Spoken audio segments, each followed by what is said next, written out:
1989年的5月18号，在北京发生了一件大事儿。李鹏在人民大会堂接见了绝食学生的代表。当时乌尔凯西呢是学生的代表之一，他当时打着吊瓶跟李鹏进行对话啊，给很多观众留下了非常深的印象。但是这一场景呢，我当时没看到，因为这一天呢很早的时候，我就起身背着一个挎包，一路走到了武汉的南湖机场。因为当时武汉市的公共交通系统已经瘫痪了，没有其他的途径可以去，我就一路走过去的。到了南湖机场之后，办了登机手续，上了飞机。这是我人生的第一次坐飞机，我过去从来没坐过，事后也是很多年才坐了第2次飞机，所以在飞机上呢，自己吓得也不敢吭声。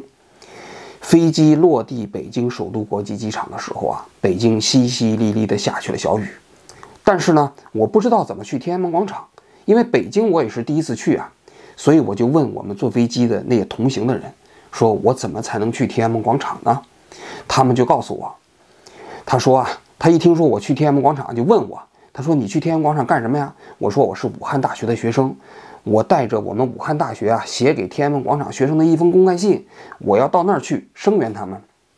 大家一听就特别激动，然后就特别热情地告诉我，他说要到首都机场的一个地方去坐一辆大巴车，这辆大巴车呢可以坐到西单，然后从西单到天安门广场就只有1站地，你走过去就行了。于是呢，我就坐车，我就走到了当时首都机场到西单的这个大巴车上。当时天已经黑了，在大巴车上啊，我当时还是有点担心，说到了西单之后怎么去天安门广场，我还是不清楚啊。我就问邻座的人，我说我到了西单之后怎么去天安门广场呢？周围的人又问我，他说你去天安门广场干什么呀？我就说我要去给天安门广场的学生啊送一封公开信，表示我们武汉大学学生对他们的支持。整个那个大巴车的那个乘客立刻就沸腾起来了，他们就说支持你们学生，干得好。然后好几个人下车之后就告诉我怎么走，甚至有一个人还带我走了几百米。我这沿着长安街啊，淅淅沥沥的小雨中啊，一路往天安门广场走。走着走着就感觉到前面有光，有声音。最后拐过长安街那个弯，就是南长街那个地方，一看啊，纪念碑前的灯火通明。然后呢，那个天空中的细雨霏霏呀，在那个灯火中间还能看得到。然后在天安门广场的2个角落，就是通往长安街的两个路口啊，一辆一辆的救护车啊，就响着救护车的那个蜂鸣声，在从天安门广场往外开。因为当时天安门广场的绝食的学生已经进入到了第5天，很多学生啊，由于身体经受不住这个绝食的考验呢，就被救护车一辆一辆的接走，送到医院去。那个场面当时令人特别的这个震撼。那么当时整个天安门广场呢，一共啊就从最外沿这一道啊，就是最外沿这一道就有学生每隔1米啊站在一起，形成了一道封锁线。你从外面要想进入天安门广场的话，必须穿过这道封锁线。那么当时我去穿过这道封锁线的时候，他们就问我，他说你的通行证呢？我就拿出武汉大学的学生证，我说我是武汉大学的学生，代表武汉大学的学生来天安门广场递交我们支持天安门广场绝食学生的行为。然后我拿出了这封公开信，这样他们就让我进去了。我就这样拿着学生证，拿着这封公开信，一路穿行到纪念碑的3层。当时纪念碑的3层上啊，是天安门广场的高自联的指挥部，搭着一个帐篷。在天安门的基座，人民英雄纪念碑的基座上面挂着一大排好几个喇叭，不停的在那个地方宣讲声明啊，同学们的注意事项啊，忙得非常忙。然后在下面有一个广播站，那个广播站就是那个大喇叭里面天天往外讲话的人。然后我就到了这个指挥部，就把我们这个传单就交给了这个指挥部，我说我是武汉大学的学生，他们接下来这封公开信。从这个角度来讲呢，我的这个最第一步的使命啊，就算是完成了。但是当天夜里啊，天安门广场一直在下着雨，整个天安门广场的靠近天安门的那一侧呢，不停的救护车在拉人，持续了整个一个通宵。那么我到了天安门广场，我就在想，我这怎么办呢？啊，我也不知道我能去哪儿。然后呢，这个时候呢，就是在天安门西侧，我就在天安门广场走了几圈以后啊，各个地方我都看了看啊。走了几圈之后呢，大概午夜12点左右的时候，我就想我在哪儿休息呢，是吧？就这个时候就在天安门广场的西侧，当时有一个圆顶建筑，大家现在也可以看得到。这个圆顶建筑呢，原先是中国银行的总部。那么中国银行的总部当时他们的职工就出来啊，因为下着雨之后，学生啊没有地方休息。当时绝食的学生呢，被北京市的公交公司开进去的大巴车啊接到了公交车里面，但是非绝食的学生实际上是没地方住的。很多学生就在细雨霏霏中，晚上在天安门广场上睡觉。那么中国银行的那个职工们就出来招呼学生到那儿去休息。他看到我当时在那个状况呢，就问我要不要去中国银行的职工宿舍里休息。我就跟他们进到了中国银行总部地下室的那个职工宿舍里面去了。到那里面去以后啊，中国银行总部的那些职工啊，对我们特别热情，就问我是从哪来的，我说我从武汉大学来的，然后就给我打水啊、洗脚啊、洗脸呐，用热水啊，因为当时外面真的下着雨，还挺冷的。我的第一个晚上在天安门广场的第一个晚上，就是在中国银行总部地下室的那个职工宿舍度过的。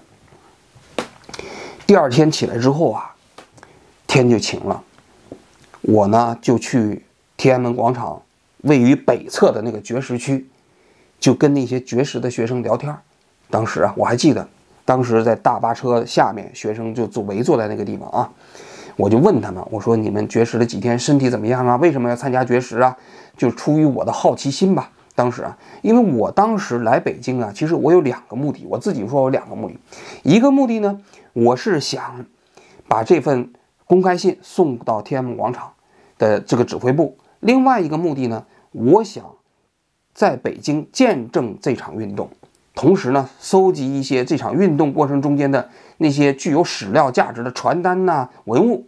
这是我当时的2个想法。所以我就到了那个绝食区啊，跟那些学生聊天。我就说你们为什么绝食啊？绝食了几天了？这几天身体怎么样啊？就跟他们聊。然后就在这一天的下午呢，我离开了这个绝食区域呢，就到了纪念碑的西南角，找到了我们武汉大学驻天安门广场的那个驻地。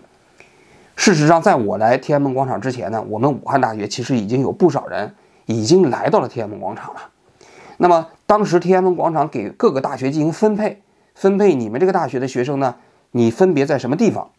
那么武汉大学呢就被分在了天安门广场纪念碑的西南角。在这个西南角呢，我见到了我们武大的学生温勇和张涛。这2个学生呢，都是我们法律系的同学，一个呢是国际法专业的本科生，一个呢是研究生。当时呢，他已经先我2天来到了天安门广场。当时由于我们在武大的时候闹革命，就互相认识，所以一见面呢非常高兴，大家又在北京互相见到了面了。当时的天安门广场的状况不太好，因为这个不下雨的时候呢，天气非常热，然后一旦要下雨呢，天气又非常冷。由于下雨的时候呢，又没有公交车，所以这些学生晚上怎么休息啊，就变成了一个非常非常棘手的问题。所以我们当时就在商量，怎么能够让这些学生啊，在声援的时候呢，不至于啊，就是说身体出现问题。我还有印象，当时就在5月19号的下午，就在我们武汉大学的驻点，一个女生突然就是太阳暴晒之下啊，就精神好像就出了某种问题，就崩溃了，然后就开始失控了。然后我们就赶紧给医生打电话，叫医生过来这个把这个学生给接走了。因为长期在那样一种户外露天的场所里头啊，人处于一种高度的焦虑的状态下，其实身体上和精神上是特别容易出问题的。然后就在5月19号的下午晚上，天安门广场宣布戒严宣布这个绝食改为静坐。天安门纪念碑的大喇叭开始讲这个原因。当时我们都不知道什么原因啊，当然事后是知道了，是因为学生们知道这个中央要想搞戒严，在北京实行戒严。那么戒严的一个原因，就是因为学生认为学生被某一种势力劫持了之后，搞这个绝食，并且通过绝食来要挟党中央。所以学生们得到这个消息之后呢，就提前把这个绝食改为静坐了。但是在5月20号的时候呢，其实李鹏还是宣布在北京实行戒严。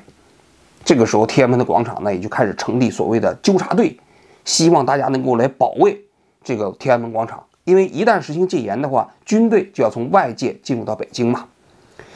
就在这一天呢，我就去了北京师范大学。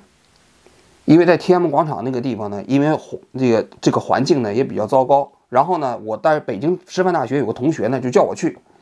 到了北京师范大学的时候呢，我在那睡了一晚，叫5月21号的时候，北京师范大学就成立了和平敢死队。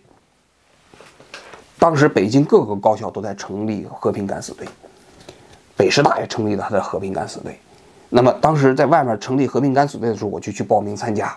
我虽然不是北师大的学生，我也报名参加了。我说我是武大的学生，我也愿意参加。那么和平敢死队做什么呢？就是要在北京市的各个路口向北京市的市民宣讲我们学生的诉求，并且动员北京市的市民出来，在路口用各种方式挡住军车向天安门广场进发。这方法就多了啊，有的是把那个路上的那些隔离障把它弄倒横过来，有的是把那隔离墩拿过来横过来，有的是把公交车开过来挡住路口，反正总而言之不让军车通过。然后就让这个市民就在路口24小时把守，一旦有军车过来之后啊，就向其他方面开始通风报信。那么怎么动员这些学生呢？就靠我们这些和平敢死队的队员。所以当时啊，我参加的这个和平敢死队啊，在1天1夜的时间里面，我们没合眼，就在北京的大街小巷，每到一个路口的时候啊，市民们一看我们学生过来，当时因为消息也非常闭塞，就问他说：“你们有什么消息吗？给我们讲讲吧，有什么情况？”然后我们说好，因为当时我是我们和平敢死队的副队长啊，队长是北师大的一个学生，我是副队长。但是因为我比较会讲，一到路口的时候呢，人就说给我们讲几句。我说好吧，他们就把我一抬，就抬到了北京市电线杆底下都有个墩子，那墩子大概有那么1人高，我就站在那墩子上，开始给市民开始演讲。演讲的内容无非就是目前的形势以及我们的任务，然后分析革命形势，我们应该怎么办。讲完之后，市民就给我们鼓掌。从这个路口讲完，就到下一个路口，从下一个路口讲完，就到再下一个路口。1天1夜，我们没有合眼。具体走了多少个路口，做了多少次演讲，我已经记不清了。我就记得白天的时候，我们终于见到了解放军的军车开过来了。开过来了之后呢，它的前面就是地上躺的全都是北京市的市民。然后呢，这些市民呢就不让这些军车往前开。那个军车呢，当时都是那种敞篷汽车啊，军车的车斗里都坐着年轻的士兵。然后这些北京市的大爷大妈们呢，就从家里面煮稀饭、煮鸡蛋，然后给这些解放军战士送过去。送过去是说啊，孩子们呢，你们吃啊，吃完之后你就记住了啊，一句话，大妈跟你说一句话，千万不能向学生们开枪。这个场景我至今还记得。所以我们这些和平敢死队当时做的这个工作就是这样的。1天1夜之后呢，我们实在是累得是不行了，就躺在路边睡了一觉。睡醒之后，周围的大爷大妈们也给我们送来了这些煎饼啊、鸡蛋啊、稀饭呢，让我们吃了一顿。然后呢，我们就回到了北师大，暂作休整之后，准备再出发。但是呢，我当时是因为想去天安门广场，我就跟这支和平敢死队一一惜别了。我们当时那支和平敢死队大概有20多个人。临走的时候呢，大家对我都很有感情，大家就在我那个书包上纷纷签下了自己的名字。然后呢，我就背着这个书包，带着我在北师大找的一些传单，又回到了天安门广场。